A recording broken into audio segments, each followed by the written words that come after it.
సప్తమోక్ష క్షేత్ర యాత్ర Indian railways Bharat Gaurav south star rail ఢిల్లీలో భూకంపం ఎన్సీఆర్లో కంపించిన భూమి ఇక రిక్టర్ స్కేల్పై 4.1 తీవ్రతగా నమోదైనట్లు తెలుస్తోంది. భయంతో పరుగులు తీశారు అక్కడున్న జనం.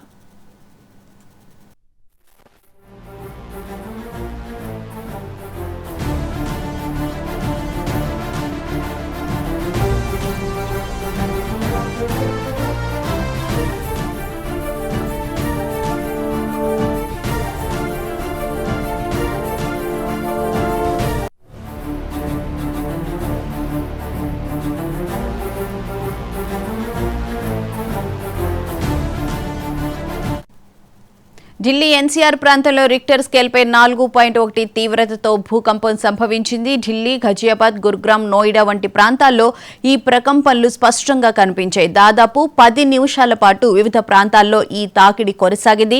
దీంతో ప్రజలు భయపడి ఇళ్ల నుండి, కార్యాలయాల నుండి బయటకు పరుగులు తీశారు. ఈ భూకంపం కారణంగా రాజధాని ప్రాంతంలో ఒక్కసారిగా ఆందోళన వాతావరణం నెలకొంది. ఇదే అంశానికి సంబంధించిన పూర్తి వివరాలను మా ఢిల్లీ బ్యూరో చీఫ్ శిరీష్ నడి తెలుసుకుందాం. శిరీష్, చెప్పండి, దాదాపు 10 నిమిషాల పాటు భూకంపం వచ్చింది అని అంటున్నారు. ప్రస్తుతం అక్కడ సిచ్యుయేషన్ ఏంటి? చిన్న కరెక్షన్ కూడా 10 సెకండ్ల పాటు మాత్రమే వచ్చింది. ఎందుకంటే 9 గంటల 4 నిమిషాల ప్రాంతంలో ఈ భూకంపాలు లాంటివి కూడా సంభవించాయి. 2 భారీ పరిమాణం ఉన్న బండరాలు ఢీకొంటే ఎలాంటి శబ్దం వస్తుందో అలాంటి శబ్దంతో ఈ భూకంపాలు లాంటివి కూడా సంభవించాయి. భూకంప కేంద్రం అనేది ఢిల్లీకి దాదాపు 60 కిలోమీటర్ల దూరంలో హర్యానాలోని రోహ్తక్ అనే ప్రాంతంలో ఉన్నట్టుగా కూడా సెస్మాలజీ అధికారులు కూడా గుర్తించారు. అయితే మొదట్లో 4.1 తీవ్రత అనుకున్నారు, కానీ ఇప్పుడు అధికారులు దానికి సంబంధించిన వివరాలను సవరించడం జరిగింది. 4.4 తీవ్రతతోటి ఈ భూకంపాలు లాంటివి కూడా సంభవించాయి. మొత్తం మీద కూడా ఢిల్లీ చుట్టుపక్కల ప్రాంతాల్లో కూడా దీని యొక్క ఎఫెక్ట్ అనేది కూడా ఉంది. ఎలాంటి ప్రాణ నష్టం కానీ ఆస్తి నష్టం కానీ లేదని చెప్పేసి అధికారులు స్పష్టం చేశారు. ఒకసారి భారీ శబ్దంతో భూకంపాలు లాంటివి 10 సెకండ్ల పాటు సంభవించడంతో ప్రజలు అదేవిధంగా ఏదైతే ఆఫీసులలో ఉన్న వాళ్ళందరూ కూడా బయటకు రావడం కూడా జరిగింది. అయితే నేషనల్ సెస్మాలజీ సెంటర్ దీనికి సంబంధించిన వివరాలను కూడా వెల్లడించడం కూడా జరిగింది. ఇటు అప్రమత్తంగా ఉండాలని చెప్పేసి ఎన్డీఆర్ఎఫ్ కూడా సూచించడం కూడా జరిగింది.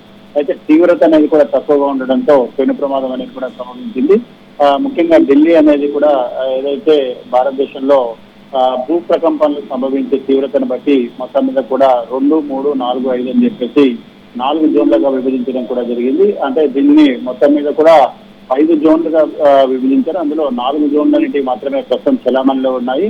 ముఖ్యంగా ఢిల్లీ అనేది జోన్ 4 లో వస్తుంది. అంటే ముఖ్యంగా తరచుగా మధ్యస్థ భూకంపాలు సంభవించే ప్రాంతం కాబట్టి ఢిల్లీ, శ్రీనగర్, అమృత్సర్, పాట్నా లాంటి ప్రాంతాలన్నీ కూడా ఈ జోన్ 4 లోకి వస్తాయి. ఇక్కడ అధిక ప్రమాదం అనేది కూడా ఉంటుంది. ఇంకా జోన్ 5 అంటే అది అత్యధిక ప్రమాదం సంభవించే ప్రాంతాలు, అంటే తీవ్రమైన భూకంపాలు సంభవించే ప్రాంతాలు. ముఖ్యంగా ఉత్తరాఖండ్, హిమాచల్ ప్రదేశ్, నేపాల్ సరిహద్దు ప్రాంతాలు, బీహార్, అస్సాం సరిహద్దులు, నార్త్ ఈస్టర్న్ స్టేట్లన్నింటిలో కూడా అత్యధిక ప్రమాదం గల భూకంపాలు, అంటే వెరీ హై రిస్క్ అనేది కూడా ఉంటుంది.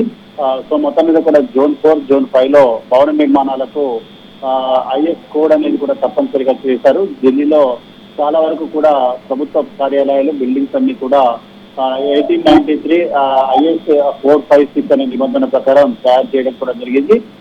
సో మొత్తం మీద కూడా ఇటు ఢిల్లీ, హిమాచల్, ఉత్తరాది రాష్ట్రాలు కూడా ఎక్కువగా జోన్ 4, జోన్ 5 లో ఉన్నాయి కాబట్టి ఈ భూకంప తీవ్రతను తట్టుకునే విధంగా భవన నిర్మాణాలు కూడా చేయడం కూడా జరిగింది. అయితే దీన్ని అధికారులు ప్రస్తుతం దీనిపైన పరిశోధనలు ఏంటి కూడా జరుపుతున్నారు. ఈ ప్రకంపాలు సంభవించడానికి గల కారణాలు ఏంటి అని కూడా అన్వేషిస్తున్నారు. కానీ భారీ శబ్దంతో ఈ భూకంపాలు సంభవించడం అనేది కొంత భయాందోళనకు మాత్రం గురి చేస్తాం.